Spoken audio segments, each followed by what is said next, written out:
Hello and welcome to Making a Life-Size Shinx Plushie Part 4. Okay, so today we're making the entirety of the tail, which ended up being a lot more difficult than I thought it would be, by the way. First off, we're cutting out all of the pieces. If you want to know how I do this, then you can check out the previous parts in the series. Next thing I do is I sew the tail together, and I sew the star at the end of the tail together. This is honestly going to be the easiest thing I do in this entire video. I did not anticipate the fluff at the base of the tail being as difficult as it was, but you're gonna see it was pretty bad. Here's the base of the tail all sewn up. And here's the tail after I sewed the star to it. I would show this, but genuinely, it was one of the most frustrating parts about this project. And frankly, I was holding it too close to my face for you to be able to see what I was actually doing. My god.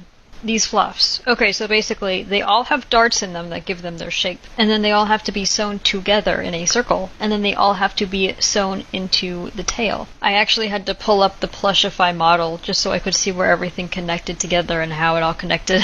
So this is me sewing it all together with heavy duty thread. I use heavy duty thread because I'm not confident enough in my hand sewing to do it with regular thread. It's also a lot easier for me to see. Okay, next step is to sew it onto the body. This is the itty bitty little hole that I had to clip it into, and I also hand stitched this part because the thought of accidentally stitching one of the fluffs was absolutely terrifying. And here it is all sewn together. I'm pleasantly surprised with how strong it turned out and how few of the threads you can see.